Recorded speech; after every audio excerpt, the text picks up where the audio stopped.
The neon sign of Jackson's Diner flickered in the night. Inside, the place smelled of burnt coffee and fried bacon. A few truckers sat in the back booth. 2 cops leaned against the counter, laughing too loud. At a small corner table sat Naomi Carter, a young black woman in her late 20s.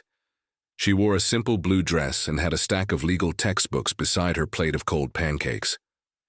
Her eyes were tired but determined. She whispered to herself, flipping through pages. Naomi muttering, one day they'll have to listen to me." The diner door slammed open. The 2 cops walked closer. One of them, Officer Daniels, sneered at Naomi. Officer Daniels, well, if it isn't Miss Know-It-All. What are you studying this time, sweetheart? How to steal a judge's chair. The other cop, Officer Miller, chuckled. Officer Miller, she probably thinks she's gonna be a lawyer. Look at her, reading in a diner like it matters. Naomi didn't look up. She tried to ignore them, her hands shaking slightly as she turned a page. Naomi, calmly, just trying to learn. That's all. Daniels slammed his hand down on her book. The sound echoed through the diner. The truckers looked over, then quickly back down to their plates. Nobody wanted trouble. Officer Daniels, mocking. Learn. Honey, people like you don't get to be lawyers. You'll be lucky if you're not standing in front of a judge in handcuffs. Naomi looked up at him, her voice steady but soft. Naomi, people like me built this country, and one day you'll have to call me Your Honor. The diner went quiet. Even the cook froze with his spatula mid-air. Daniels's face turned red with anger. Officer Miller snorting. Did you hear that? Your Honor. She thinks she's royalty now. Daniels leaned in closer, his breath hot and cruel. Officer Daniels, let me make this clear. You don't belong in a courtroom. You don't belong in books. You belong, without warning, he slapped the book off the table. It crashed to the floor, pages bending, coffee spilling across the words Naomi had been studying all night. Naomi froze. Her chest rose and fell, but she didn't cry. She didn't yell. She picked up the book with slow, shaking hands and wiped off the coffee with a napkin. She whispered, almost to herself, but loud enough for the whole diner to hear. Naomi, this book, it will outlive your badge.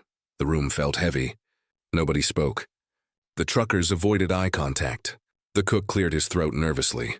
Daniel smirked, but for the first time there was a flicker of doubt in his eyes. Officer Daniels, mocking. We'll see about that. You'll never sit higher than me, sweetheart. Naomi looked at him, fire burning behind her calm expression. Naomi, watch me. The screen would fade to black.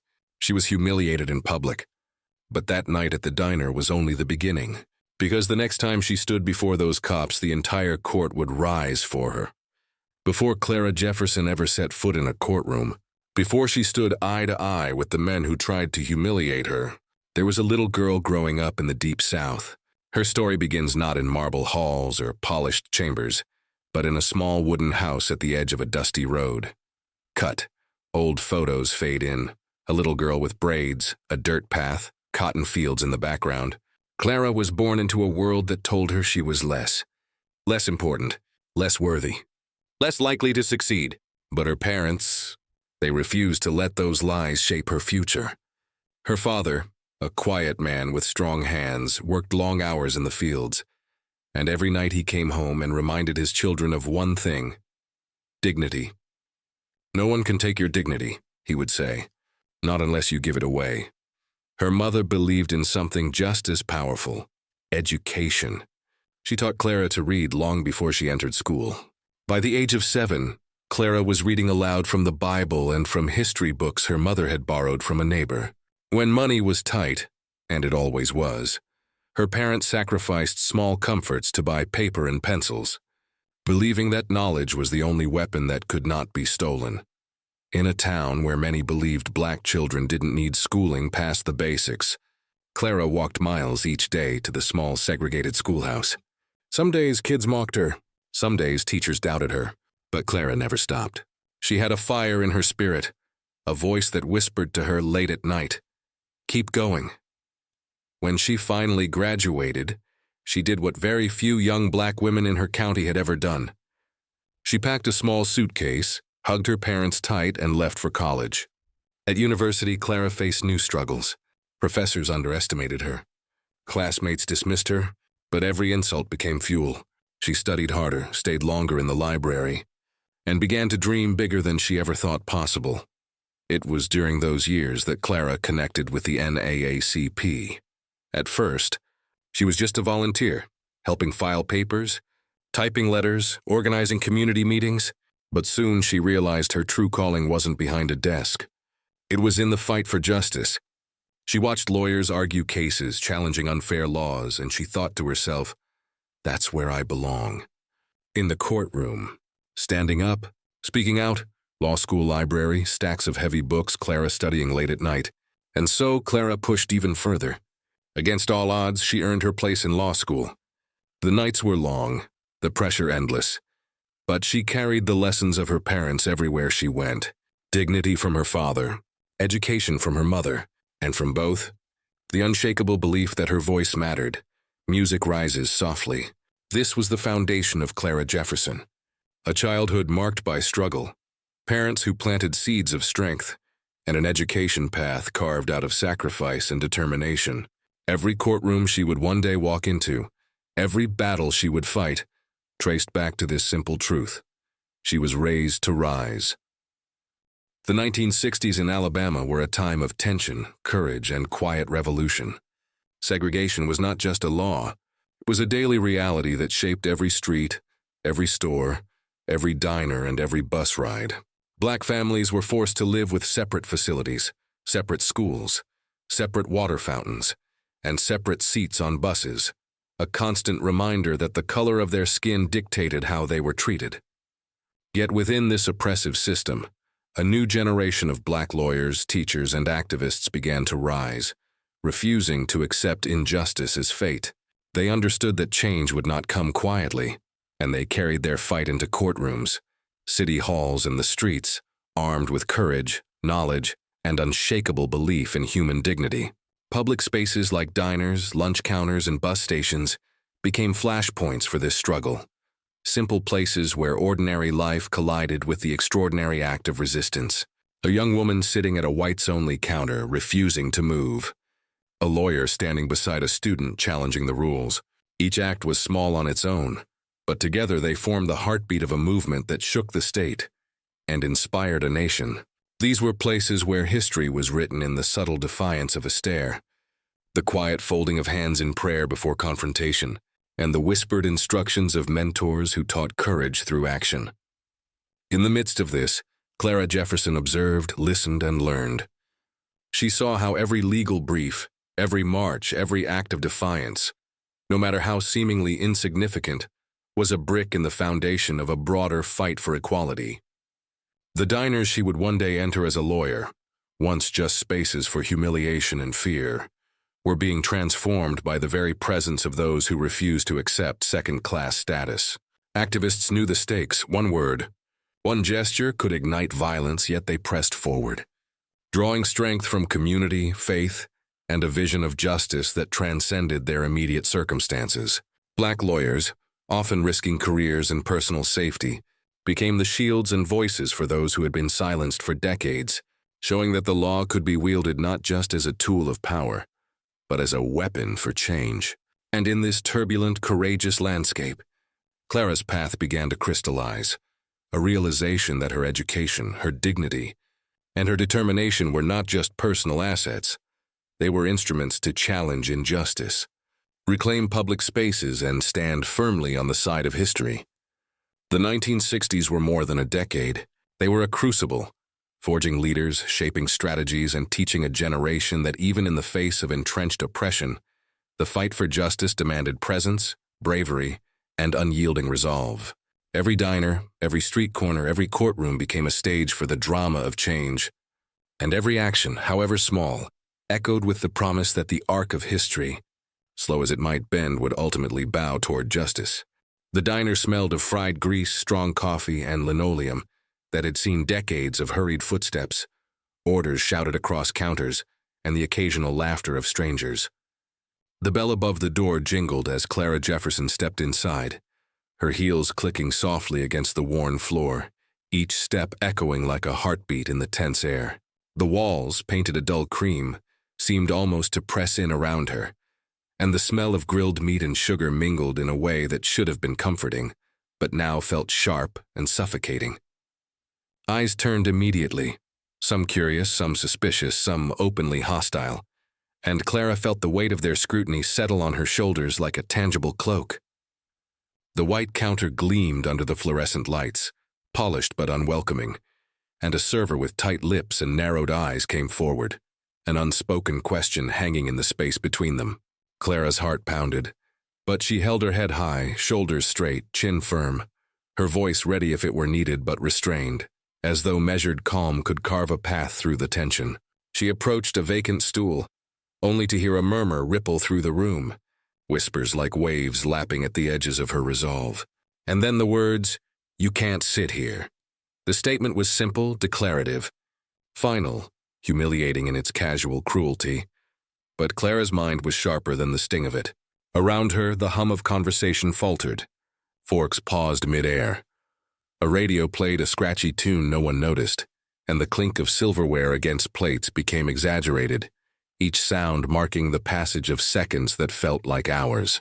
She felt the hot flush of embarrassment rise, a familiar companion from years of navigating doors marked colored, but this time, she would not shrink. Her lips pressed into a line.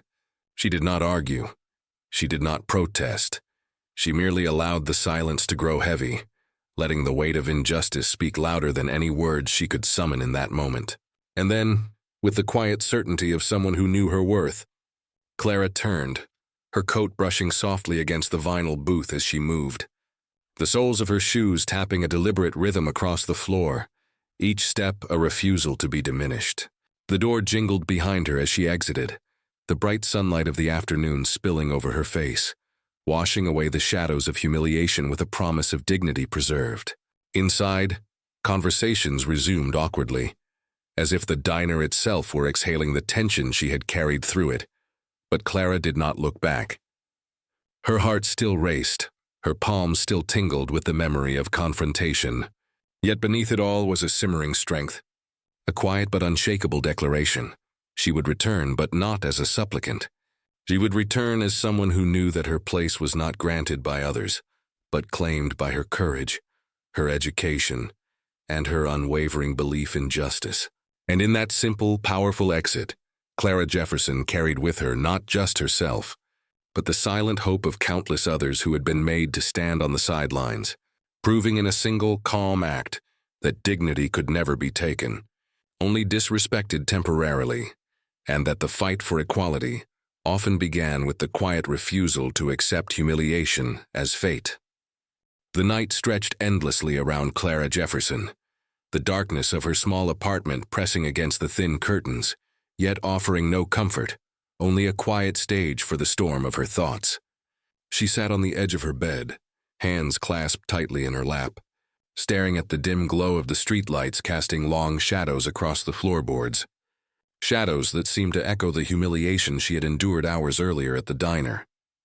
Her mind replayed every detail, the sneer in the server's eyes, the murmurs of the patrons, the sharp sting of being told she did not belong. But beneath the embarrassment simmered something else, something far more potent, a sense of injustice she could no longer ignore. In the hush of the room, Clara's thoughts drifted to her father, to the words he had spoken on countless evenings when she was still a girl, seated on his knee, listening with wide eyes to his low, steady voice. "Dignity is not given, Clara. You carry it within you, and no one can take it unless you let them. When the world says no, you must say yes to yourself first." Those words, once gentle guidance, now rang like a clarion call, igniting a quiet fury deep in her chest, a fire that had been smoldering beneath her composure for years, waiting for the right moment to flare.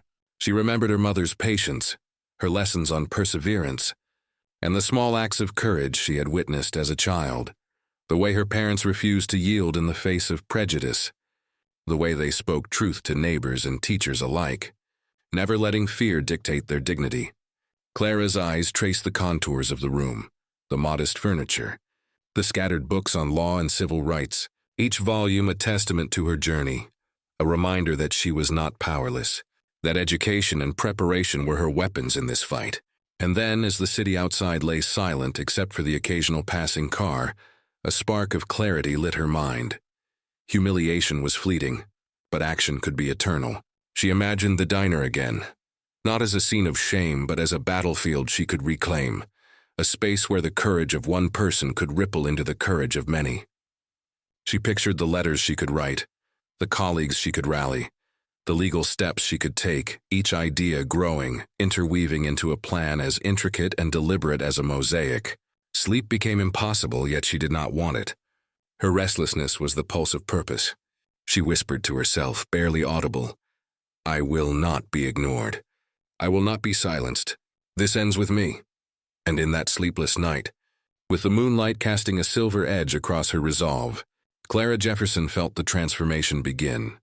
The fragile weight of doubt replaced by the steel of determination, the fear replaced by strategy, the anger replaced by the unshakable certainty that her next steps would not just be for herself, but for every voice that had ever been told they did not belong.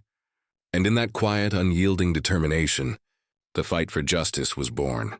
Clara Jefferson's mind raced with possibilities as the first light of dawn filtered through her window, illuminating the scattered notes and legal briefs strewn across her desk, each one a fragment of a larger plan that was finally taking shape.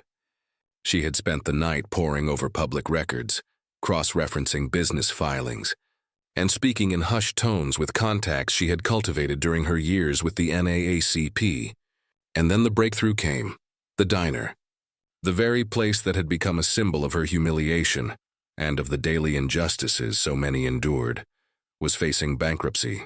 That revelation hit her like a bolt of electricity, an opportunity born from the failures of those who had wielded their power cruelly and carelessly. Clara's thoughts immediately turned to strategy, and she began envisioning the steps necessary to turn this knowledge into action, to transform a personal wound into a public triumph.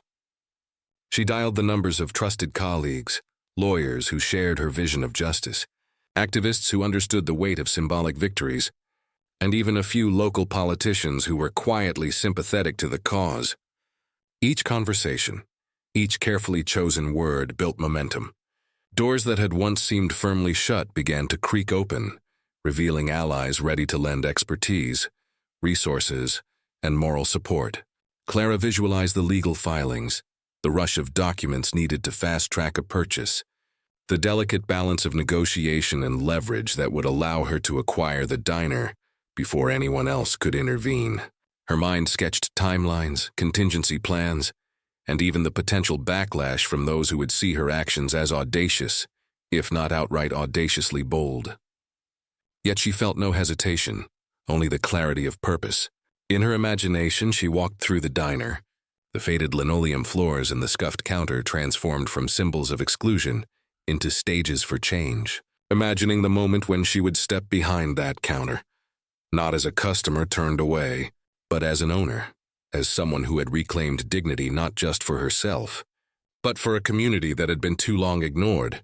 The fast-track legal process, once daunting in its complexity, now felt like a series of steps she could master with precision, each form, each filing, each meeting with the court clerk a tool in her arsenal.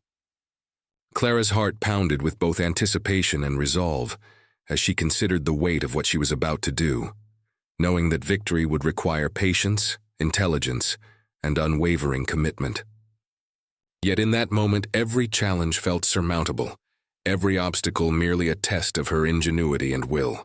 By the time the sun had fully risen, Clara Jefferson was no longer simply the young lawyer who had endured an indignity. She was a strategist, a leader, a woman ready to transform a single moment of humiliation into a legacy of empowerment, using the law itself as a weapon to rewrite the rules of a space that had once tried to erase her. And in that determination, the first steps toward a historic confrontation were already taking shape, precise, deliberate, and unstoppable. The next morning, Clara Jefferson arrived before sunrise, the street still wrapped in the quiet hush of early light, her heels clicking against the cracked pavement as a convoy of colleagues, legal advisors, and a few trusted friends followed close behind, each step carrying the weight of anticipation, justice, and the long hours that had led to this moment. The diner, now bathed in the soft gold of dawn, looked the same as it had the day before, yet Clara's eyes saw it differently, as a stage set for history, a place where power would finally be turned on its head. The glass doors reflected her determined gaze, and as she stepped inside, the familiar smell of grease and coffee mingled with a tension that seemed almost tangible, wrapping the room like a living entity. Behind her, the lawyers carried folders filled with deeds, contracts, and the meticulously prepared paperwork that would legally transfer ownership, each page a testament to strategy, patience, and unwavering resolve. The diner's manager, a man with a brusque air and thin patience, looked up, his face frozen between recognition and disbelief, while the waitstaff, a young woman with wary eyes, paused mid-step, sensing that the ordinary rhythm of their day was about to be irrevocably altered. Clara's calm, steady voice broke the silence as she requested the deed be signed, and one by one pens moved across the paper, the scratching of ink sounding almost like applause in her ears, each signature another step in reclaiming a space that had been denied to her, and so many others. The confrontation that followed was tense but controlled, with the manager sputtering excuses and the waitress glancing at Clara with a mixture of guilt and awe, their words trailing off as the reality settled in. The diner was no longer theirs to control, and the power dynamic had shifted irrevocably. Clara's presence filled the room not with anger, but with quiet authority, the kind that comes from knowing that preparation, intellect, and moral clarity are mightier than intimidation or fear. Then, in a moment both simple and monumental, she approached the counter, the polished surface gleaming under the soft light, and with a measured smile and a voice rich with quiet triumph, she placed her order. 1 cup of coffee. The room seemed to hold its breath, the significance of the statement resonating beyond the mere words, as if the very walls of the diner understood that justice had walked through their doors. Each movement was deliberate, the pour of coffee, the clink of the cup on the saucer, transforming what had once been an ordinary ritual into a symbolic victory, a reclaiming of dignity, and a demonstration that courage combined with intellect can overturn humiliation. Outside, the city hummed on, oblivious to the quiet revolution unfolding within the small diner. Yet inside, Clara Jefferson's smile held the weight of triumph, the satisfaction of meticulous strategy, and the unspoken message that no act of injustice, however public or humiliating, is beyond challenge. And with resolve and planning, the smallest order, a single cup of coffee, can echo louder than 100 cries of indignation. In the weeks that followed, the diner underwent a remarkable transformation, shedding the remnants of its past as a place of humiliation and narrow-mindedness, and emerging as a vibrant symbol of equality and community pride, its worn floors and once stale air now infused with the energy of hope and resilience. The faded neon sign above the entrance was replaced with a bold, inviting declaration, "All are welcome," each letter radiating a promise of inclusion and a visible reminder that change was not only possible but tangible, a testament to Clara Jefferson's courage and the unwavering support of those who had rallied behind her cause. The walls, once adorned with the cold, indifferent glare of empty booths and faded menus, now carried posters celebrating civil rights, historical milestones, and local heroes, interspersed with photographs of Clara and her team standing proudly beside newly installed community boards, offering educational programs, literacy drives, and civic workshops, all aimed at empowering those who had long been marginalized. The aroma of freshly brewed coffee and home-cooked meals no longer carried the weight of exclusion. Instead, it became a scent that invited conversation, laughter, and connection with patrons of every background, Black, white, young, old, sharing tables and stories, finding common ground over pancakes, eggs, and coffee, and in the process, redefining what a diner could represent in the heart of the community. Local schools organized field trips to show children the significance of Clara's victory, and neighborhood associations held events in the diner's parking lot, from music performances to poetry readings, reinforcing the idea that public spaces could be arenas of progress rather than oppression. Clara herself often walked among the patrons, greeting familiar faces and newcomers alike, her presence a reminder that dignity, strategy, And perseverance can transform even the most ordinary settings into stages of history. And that the quiet, deliberate actions of one determined individual can ripple outward to reshape the experiences of an entire community. The story of the diner spread quickly, carried by word of mouth. Local newspapers and radio segments drawing attention from other towns and inspiring similar acts of reclamation and justice, creating a network of empowered citizens who saw in this small establishment a blueprint for how ordinary spaces could embody extraordinary ideals. Every cup served, every plate of food delivered, became more than sustenance. It became an affirmation that change was not theoretical, but lived, tasted, and celebrated daily. Patrons left not just satisfied, but inspired, carrying with them the knowledge that exclusion can be overturned, and that spaces once defined by prejudice could, with courage and commitment, evolve into arenas of equality, dialogue, and shared humanity, where the simple act of sitting down together symbolized progress, and the sign above the diner's door stood as an unshakable beacon. All are welcome. Clara Jefferson's journey did not end with the reopening of that single diner.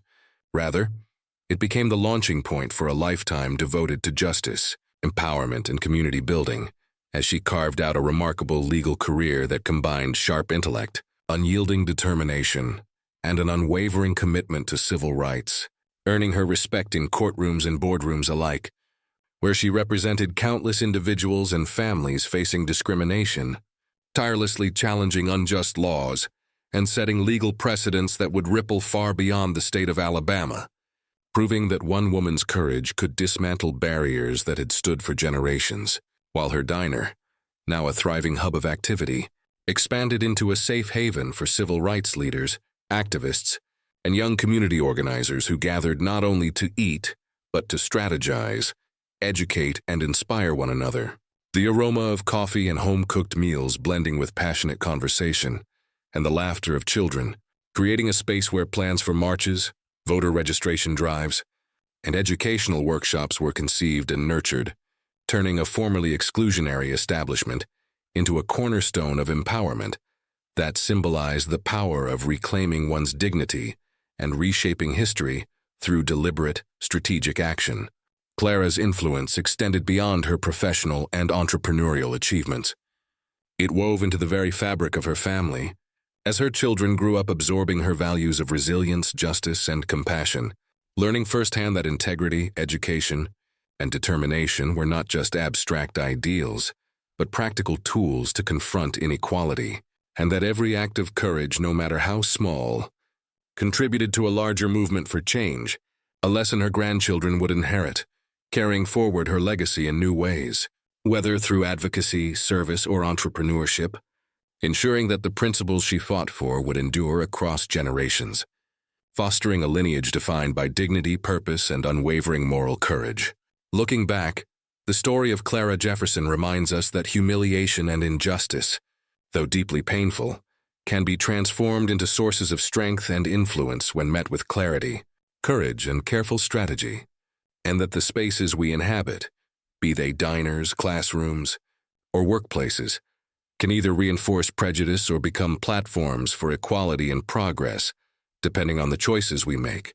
As her life exemplifies the idea that ordinary moments and familiar places can carry extraordinary significance when approached with vision and tenacity, that one person's decision to act can alter the course of a community, and that empowerment is contagious, inspiring others to reclaim their own dignity and claim their rightful place in society. Today, as we reflect on Clara Jefferson's life, her achievements challenge us to consider our own roles in shaping the world around us, to ask ourselves how we might respond to injustice with courage rather than passivity, and to recognize that meaningful change often begins with small, deliberate actions, rooted in the belief that every individual deserves respect, opportunity, and a voice, and that each of us can contribute to building communities where equality is not just an aspiration, but a lived reality. Her story calls on us to transform personal trials into catalysts for broader societal progress, to turn moments of exclusion into platforms of inclusion, and to approach life with a conviction that our actions, however quiet, however seemingly modest, can inspire, mobilize, and create enduring impact.